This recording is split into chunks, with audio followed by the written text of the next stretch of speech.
Well, hello, I'm Tom Kimmel. My subject, Saturday night, and there's nothing to fear. Let me ask you this question. If you provide false evidence and false testimony in order to falsely prove someone guilty of a crime, what are you doing? I'll answer that question shortly.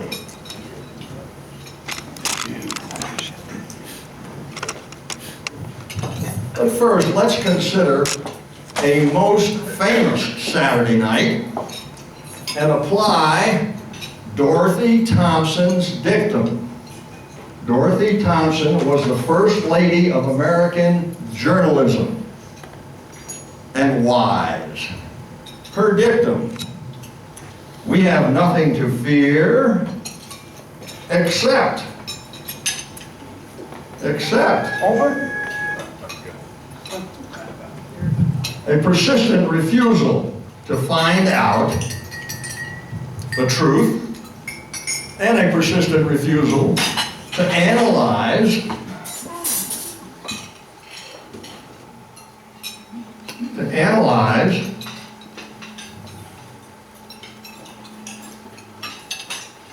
the causes of happenings.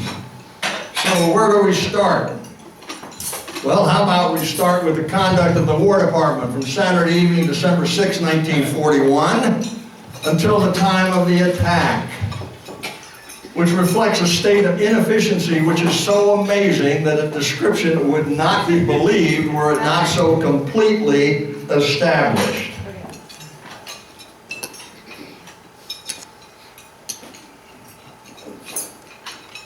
General Russell was referring to whom? Well, it's pretty clear. He was referring to the Chief of Staff of the Army, General Marshall, to his Operations Chief, General Gerogia, and to his Intelligence Chief, General Miles.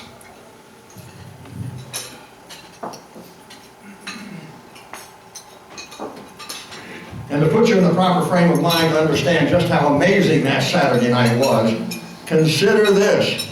From noted Pearl Harbor analyst, Bluto Blutarski. Over? Did you say over? Nothing is over until we decide it is. Was it over when the Germans bombed Pearl Harbor? Hell no! German? Forget it, he's rolling. And it ain't over now. Because when the going gets tough,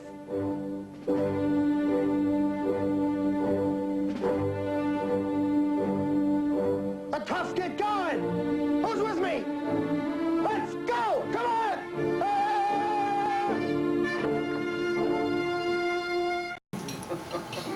Inspiring words, to be sure. Here's another Pearl Harbor analyst, just as strident. Ladies and gentlemen, a naval base exists for the protection of the fleet, not the other way around. But David Kahn would give you the impression that the sole duty of the Pacific Fleet was to protect Pearl Harbor. According to David Kahn, blame for the attack lies squarely with the commanders of Pearl Harbor, not the president or his advisors. Those two commanders, Short and Kimmel, had one job there to do, and that was defend Pearl Harbor. They had one job to do, and they didn't do it. That judgment may be unduly harsh. Maybe. Nimitz tried to steer civilian writers away from the pitfalls of amateur military analysis. David Kahn should do him. Of course, when I read Sea Power as a midshipman at the Naval Academy in a previous century, I read this quote, which animated me for the rest of my life to do what I'm doing. Admiral Kimmel summed up the problem of Pearl Harbor better than any other individual I have ever heard. Admiral Kimmel had been given no information which would justify interrupting a very urgent training schedule.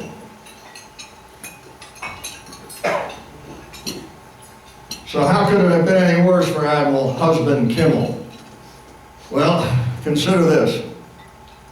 Admiral Kimmel's great-grandfather, my fourth great-grandfather, Herman Husband, was accused of starting, ladies and gentlemen, the Revolutionary War and the Whiskey Rebellion.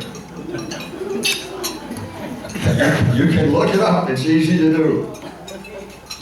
My grandfather was merely accused of failing to prevent World War II and the Cold War. So how could it have been any worse? I can't imagine how it could have been any worse, with this possible exception. As bad as it was for Herman Husband and Husband Kimmel, at least they never had to serve as an investigator, or worse, as a consultant for the FBI, as I did.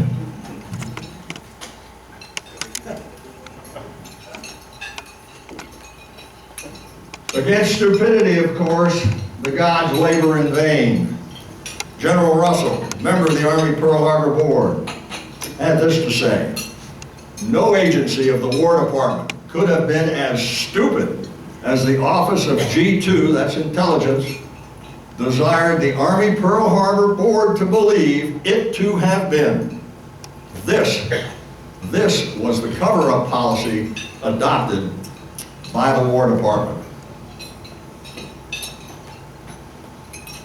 Now you're going to have to give me some allowance here, because there's some quotes that are important for me to get accurate. General Russell, member of the Army Pearl Harbor Board, the fourth Pearl Harbor investigation, was charged with investigating Washington's contribution to the disaster. He wrote, there was nothing difficult about reaching conclusions. They were perfectly obvious. So much so, as a matter of fact, that they shouted at the investigators. He continued, I doubt if at any critical time in our history our interests were in the hands of a weaker group of men than those constituting the War Department in December 1941. The conduct of the War Department from the evening of Saturday evening, the evening, December 6, 1941, until the time of the attack, reflects a state of inefficiency which is so amazing that its description would not be believed were not so completely established. Secretary Dorn, the author of the 10th Pearl Harbor Report in 1995, was virtually compelled to acknowledge that the handling of the coded Japanese magic messages by the Washington High Command revealed, and I quote, ineptitude, unwarranted assumptions, misestimates, limited coordination, ambiguous language, lack of clarification, and no follow-up. He was also obliged to affirm that the Japanese magic messages sent to Japan's ambassador in Washington the evening of December 6th and the morning of December 7th provided warning of an attack on the United States at about 1 p.m. Eastern Standard Time, Sunday afternoon, December 7th, 1941. And while Secretary Dorn mentioned that this information was never sent to Pearl Harbor, he did not state the obvious, that it should have been. Henry Clausen, who conducted the 7th Pearl Harbor investigation, would opine in 1992 that the proximate cause for the disaster of Pearl Harbor was an unworkable system of military intelligence, quote unquote. What he did not state was that General Marshall and Admiral Stark attempted to defend themselves based on this unworkable system that they had created. As an example of just how unworkable that system was, consider that the director of Army Communications, Colonel Otis Sadler, tried and failed to send this warning to Hawaii. I quote, "Reliable information indicates war with Japan in the very near future. Take every precaution to prevent a repetition of Port Arthur. Notify the Navy. Signed, Marshall." That would have done the job, but he was not allowed to send it out. On November 26, 1941, Secretary of State Cordell Hull sent a diplomatic note to the Japanese. After our ambassador to Japan, Joseph Grew, testified to the Army Pearl Harbor Board, the Army Pearl Harbor Board styled Secretary of State Cordell Hull's note thus: "It was the document that touched the button that started the war." Why did the Army Pearl Harbor Board say that? They said that in 1944 because they knew that we knew immediately in 1941, through magic, exactly what the Japanese thought of Hull's note. Of course, Admiral Kimmel, General Short in Hawaii had no magic. But we've also come to learn that the man, the President of the United States, designated as in charge of internal security, J. Edgar Hoover, my former boss, he had no magic either.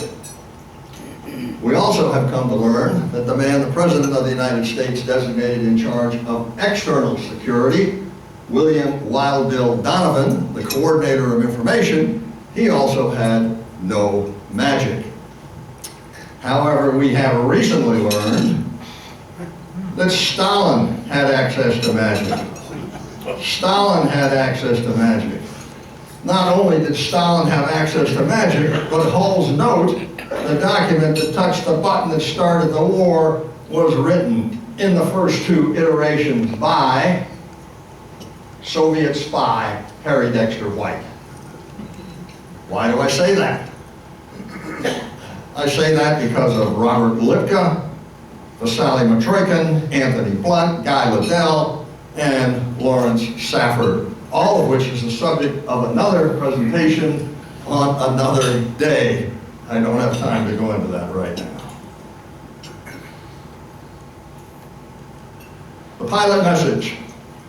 The message instructing the Japanese ambassador in Washington, D.C. how, and most importantly, when, to respond to Secretary of State Cordell Hull's note, was intercepted and translated Saturday, December 6, 1941. The government has deliberated deeply on the American proposal of November 26, 1941, and as a result, we have drawn up a memorandum for the United States in English. You're reading this as an intelligence analyst. Why is it written in English? Obviously, it's written in English because the Japanese are making a statement for history, attempting to justify what it was they were about to do. This separate message is a very long one. I will set it in 14 parts concerning the time of presenting this memorandum to the United States. I will wire you in a separate message. That's a hint. That's a pretty good hint. But notwithstanding the preceding, General Marshall, the Chief of Staff of the Army, went for a horseback ride Sunday morning. John B. Hurt, a member of the Army Security Agency team, the team that broke Japan's Purple Magic Code, wrote that about midday on Saturday, December 6, 1941, we in the Army Security Agency knew that war was as certain as death. It was known in our agency that Japan would surely attack us in the early afternoon of the following day, not an iota of doubt. Notwithstanding the preceding, General Marshall went for a horseback ride Sunday morning. So let's get to the heart of the matter. On Saturday night, December 6, 1941, after reading the 13th part of Japan's 14-part message, President Roosevelt declared, "This means war." Of course, investigators wanted to know, would it be possible for the commander-in-chief to read a secret communication from the enemy, declare this means war, and not immediately reach out to the head of his army and the head of his navy? Let's consider the head of the army first. General Marshall testified he could not remember where he was Saturday night. He famously testified that he could not remember where he was Saturday night. Photographic memory notwithstanding. And he had no independent recollection of his movements on Sunday morning. So, frustrated, investigators asked him where he was when he actually got the word that Pearl Harbor was under attack. His response, "I don't know where I was." Joint Congressional Committee asked him, "Well, could you have been at the White House Saturday evening?" General Marshall replied, "I don't know where I was, but I was not at the White House." They continued. The time of delivery of the 14-part message was decoded and translated at 9 a.m. Sunday morning. Urgent, very important. Will the ambassador please submit to the United States government our reply at 1 p.m. on the 7th, your time? Another clue. Every other Japanese message and throughout the war, the Japanese used Tokyo time for everything. Not Greenwich Mean Time, they used Tokyo time. Except this time. This is Eastern Standard Time. Notwithstanding the proceeding, General Marshall went for a horseback ride Sunday morning. Years later, he was asked by the Joint Congressional Committee, "General, when you got the word that the Japanese wanted to meet Sunday afternoon with our Secretary of State, Cordell Hull, they had to call up the State Department to make that appointment. Why did you not pick up the telephone and warn our Pacific forces?" There was no secret to be guarded then. They openly came and requested that meeting. Marshall's response was, alerting the garrisons could be construed as a hostile act. Ladies and gentlemen, this makes reason stare.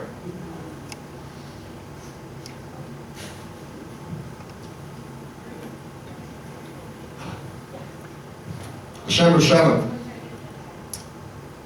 after the attack, General Short's Chief of Staff in Hawaii, Walter Phillips, telephonically reported the attack to General Marshall. The conversation went this way. "Marshall, did you get my message I sent you Saturday night?" Colonel Phillips, "No, what message?" "A radio I sent you last night." Like General Marshall, the head of the Navy, Admiral Stark, testified that he could not remember where he was Saturday night, even after his flag lieutenant, Harold Crick, refreshed his memory.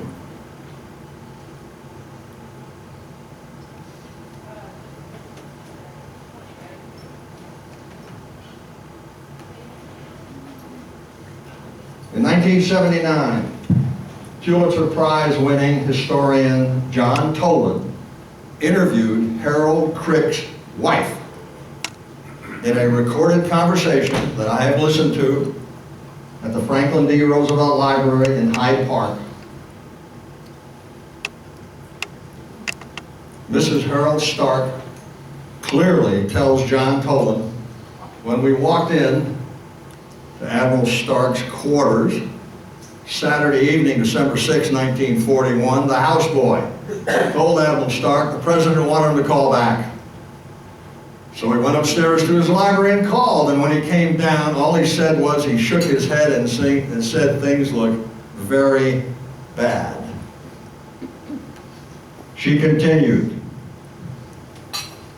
On Sunday, May 23rd, 1946, after Captain and Mrs. Crick refreshed Admiral Stark's memory, he remembered then where he'd been on the night of December 6th, that we were together. The four of us had dinner, gone to the theater, and the president calling. And that brought it all back to him. But not enough for him to testify to it.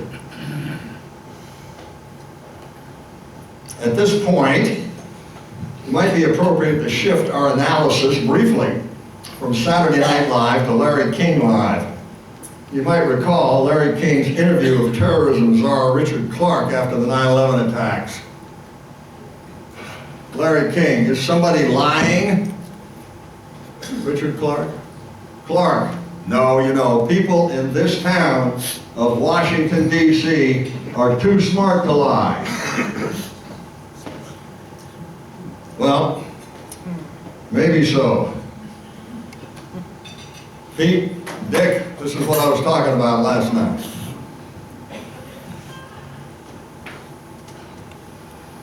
Vice Admiral William Smedberg III, in 1941 a commander, later superintendent of the Naval Academy from 1956 to 1958, and later still Chief of Naval Personnel from 1960 to 1964. This is the time I was at the Naval Academy. Smedberg was my Chief of Naval Personnel. In a 1981 reminiscence, Admiral Smedberg wrote, Admiral Smedberg, kept a wax cylinder record of everything President Roosevelt said to Admiral Stark.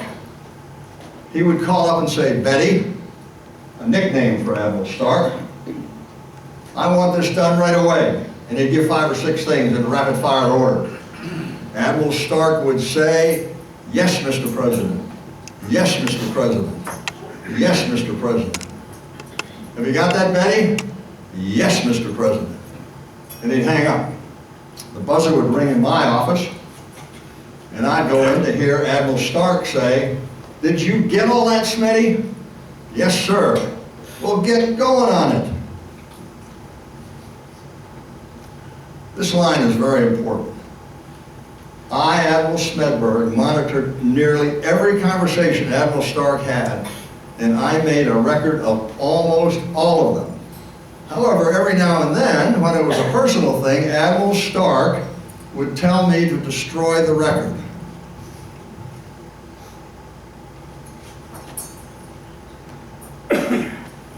The Naval Court of Inquiry questioned Admiral Stark under oath extensively. Question number 388. Did you ever keep any record? Notice the language. As an investigator, I like the tightness of this question. There's not much wiggle room. Did you ever keep any record of your conversation with the president during the year 1941? Admiral Stark's answer, no, I did not. Pictured there is Admiral Stark in what they call the Seven Dwarfs. I'm not making that up, that was their pejorative name for themselves. Admiral Stark had quite a shock of white hair. So, the Seven Dwarfs. There's Smedberg in the upper right. Crick, we talked about extensively. And all of these fellows, almost all of them made Vice Admiral. And Wellborn. Crick, Smedberg, Wellborn, and Stark all testified to the Joint Congressional Committee and other investigations, of which there were 10. Not one word of what I just told you was uttered by any of them.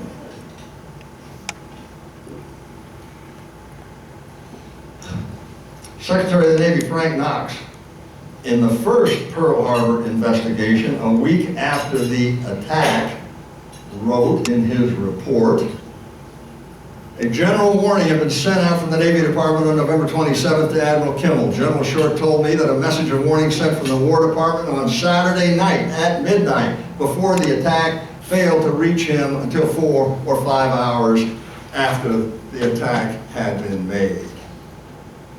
He went on to report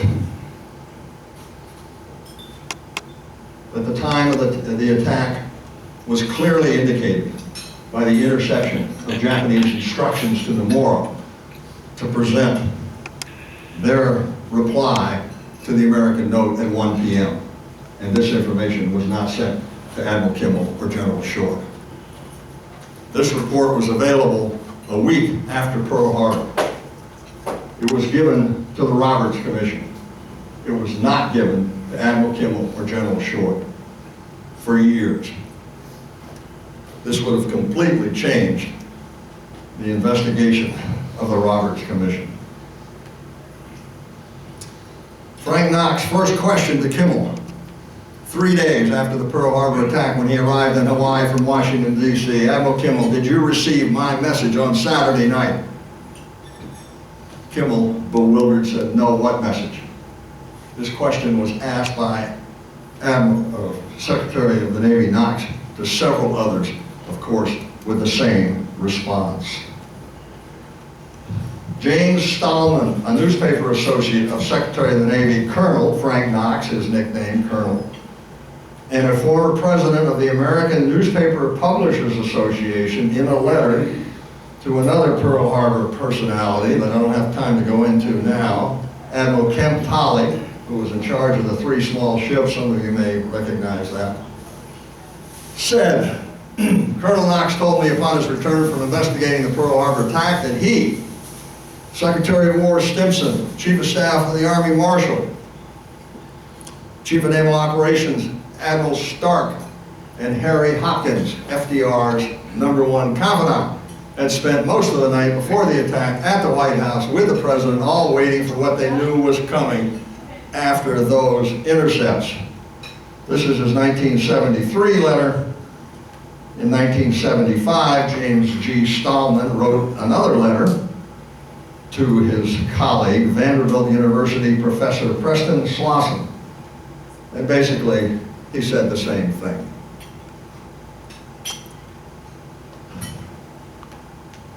So what did Admiral Kimmel think of all this? Well, I think it's time to hear from the old man himself.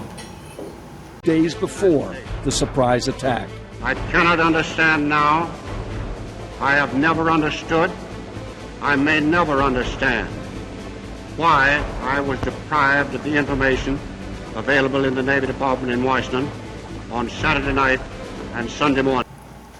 Of course, at the Navy Department, failure is not an option, so that only leaves blame. Blame of someone else, anyone else, but the Navy Department. Time to answer that question. So what about that question I asked you earlier? If you provide false evidence and false testimony in order to falsely prove someone guilty of a crime, what are you doing? Destroying. Why? Covering up. Being a politician. You're framing that person. This is the very definition of framing.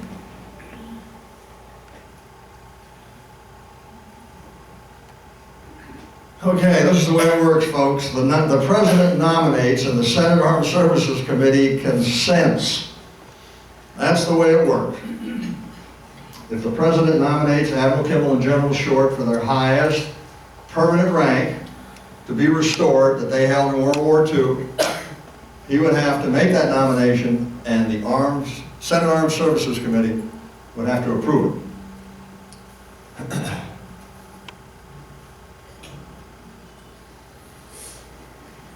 The chief sponsor of the 2000 law recommending that President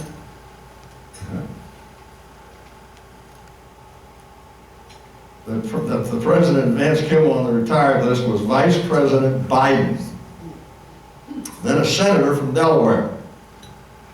So, looking at the current landscape, the current political landscape, let me close with a moment of political whimsy. Some, I should say many, accuse me of being a one-issue man. But that's only because I am a one-issue man. So, if I had my way, Senator Lindsey Graham would be the Republican presidential candidate, as he is on the Senate Armed Services Committee and has tried to help us. But sadly, he's no longer running. So moving on, I note that Ted Cruz is also on the Senate Armed Services Committee. But I have no idea of his inclination towards Admiral Kimmel, and that goes for Mr. Trump as well.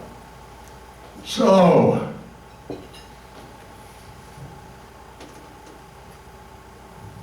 speaking hypothetically, if the Democratic frontrunner, Hillary Clinton, becomes not a criminal, but a justice-involved individual. That's the language you need to use now. Not a criminal, a justice-involved individual. If that happens, I'm riding with Biden.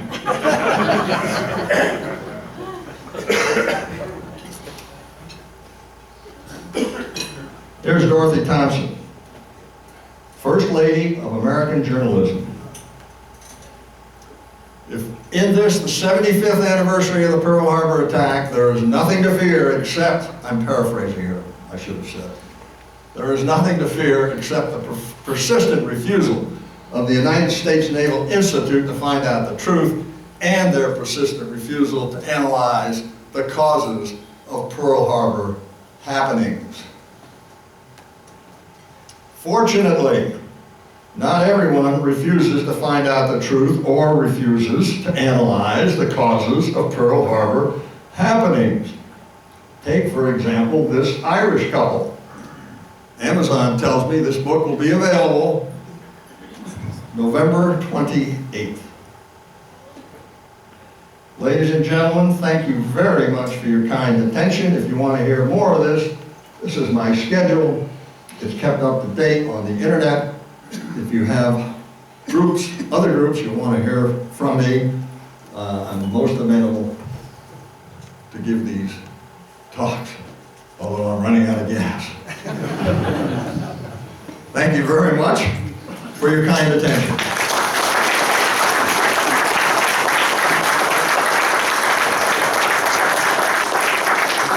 Questions and answers. Questions. Looking at cause for all this, and I have to reflect back on a little history here, and pardon me if I step aside. The British were after us to get into the war. Probably the Soviets on a less pronounced degree. A lot of pressure into our leadership to do that. And again, I'm looking at cause for all this. It has to start at the top and go down. And then I look at what happened at Pearl. Somehow, our carrier fleet got the word to get out of Pearl. Was that a factor that they got out early and saved our Pacific war to a great extent? I was asking those questions before you ever got up, and maybe you can shut me up a little bit, but I'm serious. As I understand the question is, what about the aircraft carriers? What happened to the aircraft carriers? How come they were not at Pearl Harbor? Is that the question? Well, I think I can answer that. When Admiral Kimmel took over the fleet February 1st, 1941, he had 4 aircraft carriers. The Saratoga, Yorktown, Enterprise, thank you very much, and the Lexington.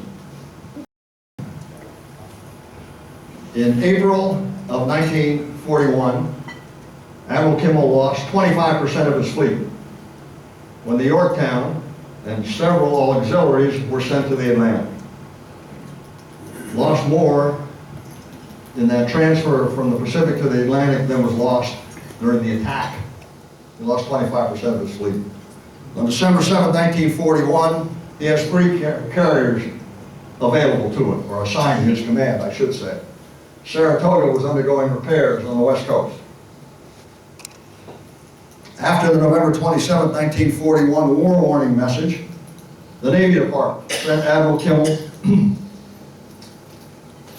an advisory to reinforce Wake and Midway Islands with fighter aircraft. He was in the process of doing that. He thought it was a good idea, so he dispatched Admiral Halsey in Enterprise to Wake Island, and he dispatched Admiral Newton in Lexington to Midway. That's why there were no aircraft carriers at Pearl Harbor. Pre-dispatch.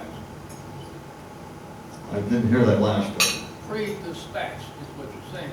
Well, But they were sent away. My initial question, the cause of all this deceit, which we've learned to call cover-up in the last 50 years, that has to start at the top, doesn't it? How much pressure was brought to bear to get us into the war? Was that a big factor? Well, according to Secretary of War Stimson's diary, it was the factor.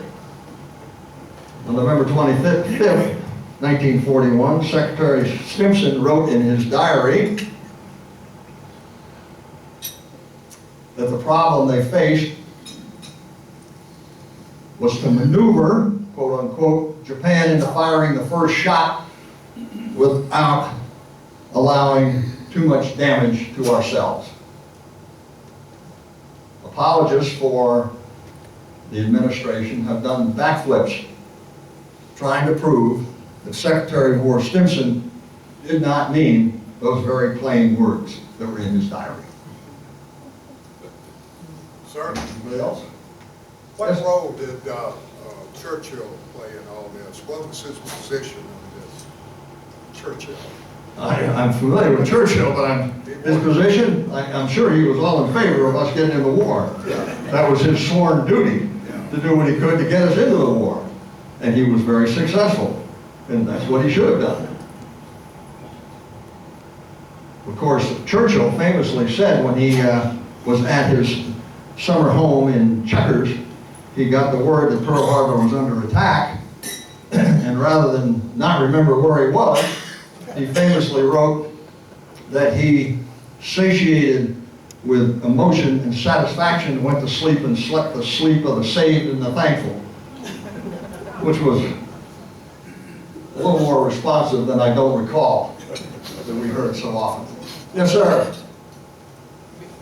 Can you talk about the story about the spent bullet that broke through the glass of your grandfather's office on the day of the attack? I've heard different stories about that, so. I was very fortunate in that I graduated from the Naval Academy in 1966. My grandfather deceased in 1968. I had many, many conversations with him. His mind was sharp as a Russian razor until the day he died, even though his body eventually gave out on him. I never asked him that question, to my great regret. The question was, can I expand on the story that a spent round went through headquarters, Commander-in-Chief Pacific Fleet headquarters during the attack and bounced off his chest. I've always thought of my grandfather Superman, and that sort of underscored my thinking. I think the story is pretty well based. Admiral Kimmel's intelligence officer, Eddie Layton, was one of the sources of that. And there's another source, whose name I can't remember. I want to say he was a pharmacist, maybe, as a matter of fact, but I can't quite remember his name. At any rate, the story goes that It bounced off his chest, left a little welt, 50 caliber. 50 caliber is like yay, but of course it was well spent. And supposedly he even had the bullet. And he asked somebody in authority who counted the bullets if he could keep this bullet, even though he knew he wasn't supposed to. But that's the best I can do. Was that the story that was shown in Torah's oratory? No doubt. It's pretty much shown in one form or another in just about every documentary ever about Pearl Harbor. Supposedly he said something to the effect it would have been merciful if it killed me. And that's possible. Commander Kimmel? Yes, sir. That right here has been trying to... Yes, sir. Thank you for that informative report. In your opinion, what, if anything, has been done so that a tragic cover-up won't happen again?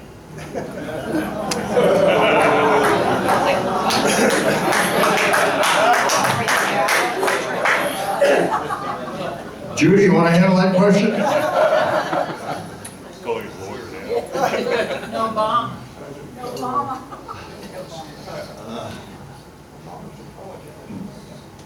You know, the government is still run by people. So, well, most of them are people. I don't have an answer to that. You have an opinion.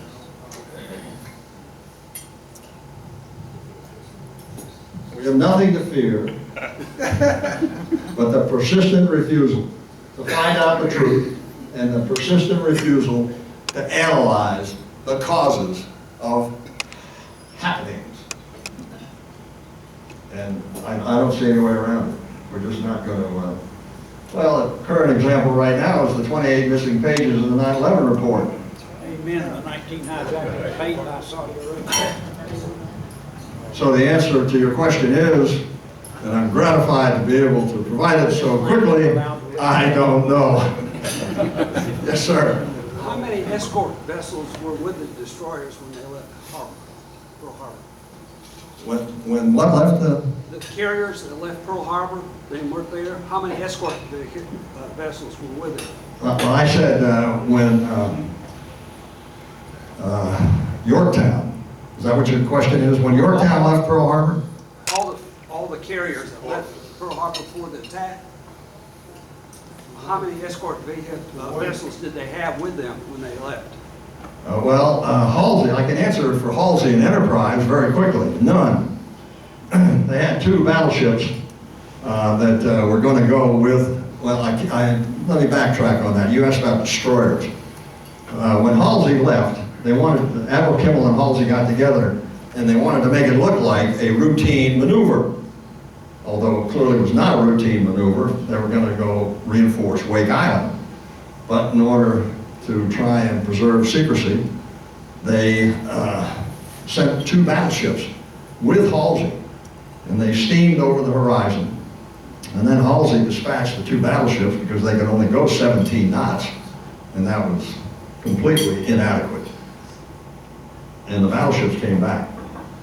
So, sad to say, I have to admit I don't know how many destroyers went with Halsey and Enterprise. I do know how many destroyers, or I should say I know how to find out how many destroyers went with Yorktown to the Atlantic Fleet, but that would take a little research. I don't have that in my head. Send me an email and I'll look it up for you. I was curious because you would think they would have a lot of escort ships guarding them going to Midway and every place else. Well, the problem is the carrier is fast, very fast. And no one else is that fast except the destroyers, but when the destroyers go that fast, they run out of fuel in a day. In a day. I was on 2 destroyers, I was chief engineer of one of them. If you go that fast as a carrier goes, you'll be out of fuel in a day. Yes, sir. Did you ever record any of your conversations with your grandfather? You say it like that, I'm thinking of question 388 that I just showed you. No, not to my knowledge. Did anybody else ever interview him about it? Oh yeah, there's lots of interviews. You can find some of them on the internet, sure.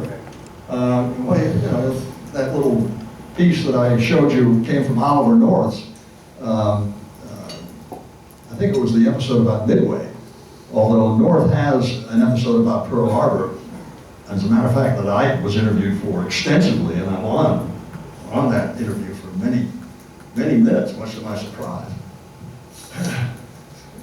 Yes, sir. What are your thoughts on the preparedness of our Navy as today, particularly with the embarrassment recently of the Iranians boarding our vessel and making them deal and surrender and everything else? But I'd like to know what your thoughts are on preparedness for something like this that might happen. Well, you're getting way out of my area of expertise, but I'm greatly disturbed over learning that the director of the Office of Naval Intelligence is not allowed to see classified information. You aware of that? Need to know. This has been going on for 2 years. And the reason is because he's wrapped up in some kind of an administrative inquiry.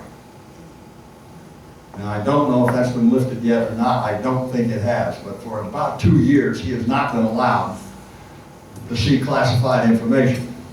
And the Navy has had the temerity to say that this is not a problem of national security because the deputy director of the Office of Naval Intelligence is still allowed to see it.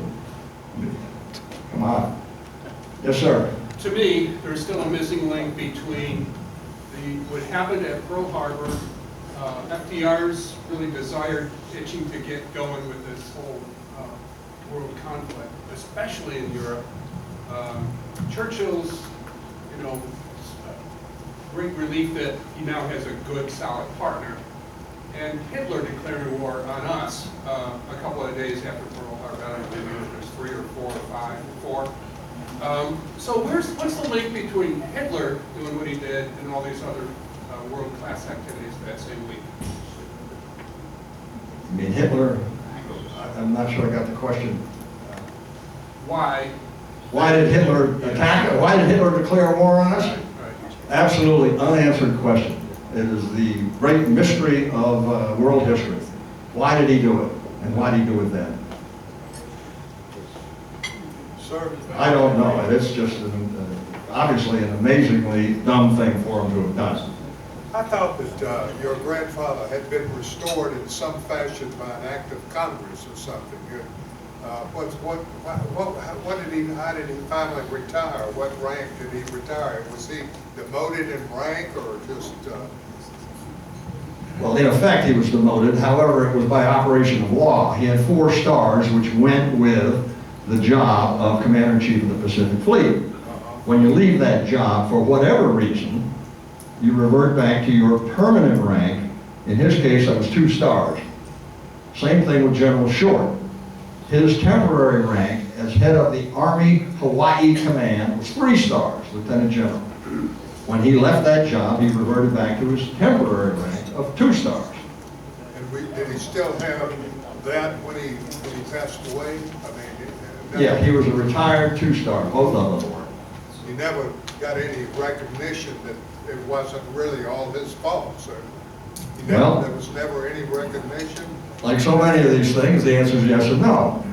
Admiral King, the Chief of Naval Operations, who wrote an endorsement to the Naval Court of Inquiry. The Naval Court of Inquiry, incidentally, was the only tribunal that accorded Admiral Kimmel the opportunity to defend himself. And guess what? The Naval Court of Inquiry virtually exonerated Admiral Kimmel and criticized his only uniformed boss, the Chief of Naval Operations, Admiral Stark. Admiral King wrote a negative endorsement to the Naval Court of Inquiry, reintroducing this idea of dereliction on Kimmel's part. This is in 1944. In 1948, Admiral King reversed himself in another letter, which is now in Kimmel's jacket. So the answer is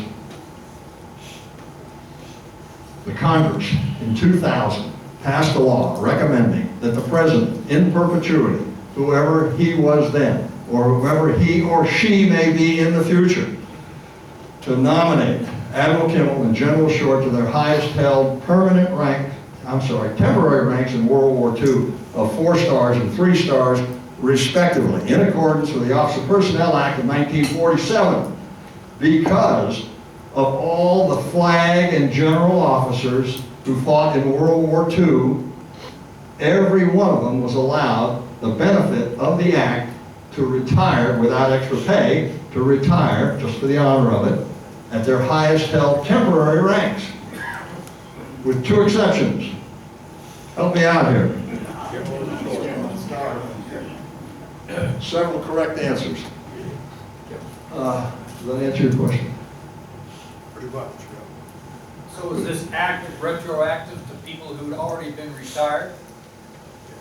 Yeah, it was a chunky nut to all flag and general officers that fought in World War II. Every one of them, including some that had despicable records.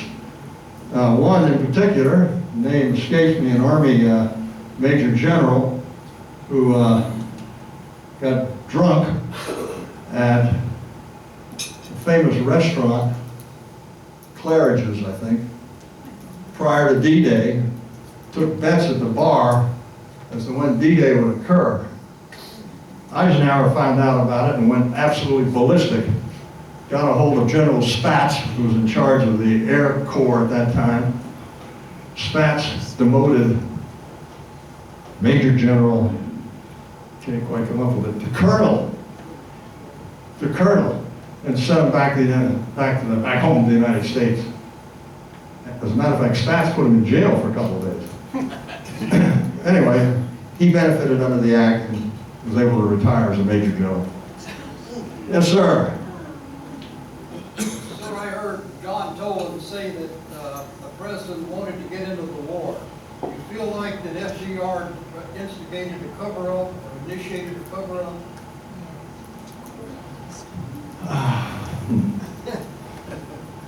Of course, FDR deceased in 1945.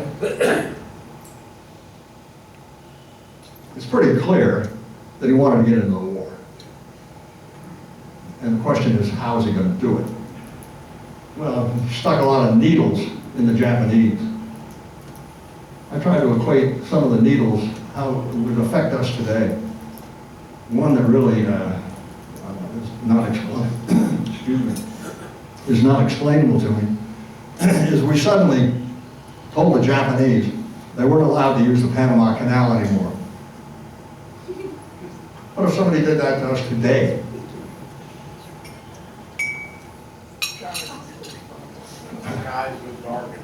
Sir, thank you. When you go all to these places that you listed, do you get honorariums for this, for your speeches? This is 3 parts. No. This is 3 parts, okay? I do not charge for my talks. Okay, well. Occasionally, I get a free meal. Yeah. And last night, I got a couple of free. I'll make you an offer you can't refuse. No. You've been to Pearl, as I have several times.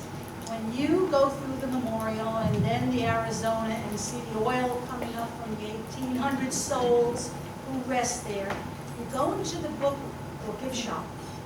Countless books, from coloring books to T-shirts, countless. Not one. Why don't you write a Romano play about all that you've said here today and sort of do something, dudes? You know, as a librarian, I would buy the book. How's that? Another Tolan. Why don't I write a book? Well, my grandfather wrote a book. I do. It's on my website, incidentally. Right. You take that for free. If you try and buy it on eBay, it'll cost you maybe as much as $50 or more.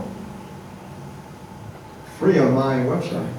I've written a few articles, but the real problem is, I have to admit, I'm a better speaker than I am a writer. I'll do it for you. Self-publish.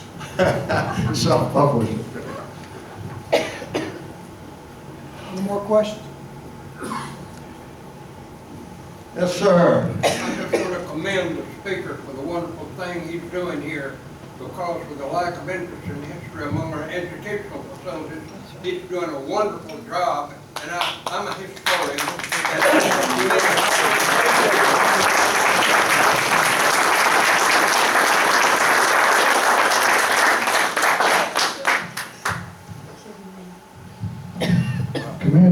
you so much. You always present an excellent presentation. It is just outstanding. Don't you folks think?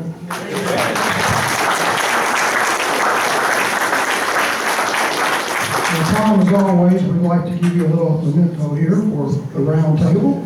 And this year, wait a minute now, this year we're going to present you with a mug. Because, as I recall from last night, you were very fond of mugs.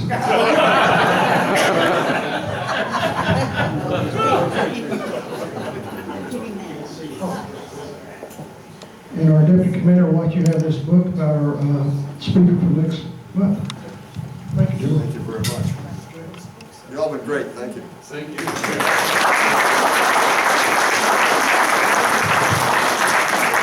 Okay, meal tickets. We're missing 3 of the meal tickets. Number 11, number 54, and number 87. There's one of them right there, 54, 11, and 87. 11 and 87. There's one right there. Okay, who's hiding number 11? You got it right there. There you go, Jay. You know, we were talking earlier about the solitary table there. Perhaps it has more meaning when you understand that before December 7th, 1941, in what they call the North Atlantic War, we lost 126 sailors in the North Atlantic, not because of the Germans, before World War II ever started. This is why we have the solitary table. There was a quote on Pearl Harbor Day 2001. President George Bush stated, "Today at Pearl Harbor, veterans are gathered to pay tribute to the young men they remember who never escaped the sunken ships."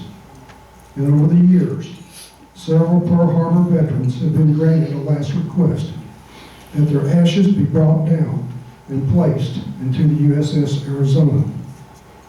After the long lives given them, they wanted to rest beside the best men they ever knew. Such loyalty and love remains the greatest strength of the United States Navy. Admiral William Bull Halsey was a bit more to the point.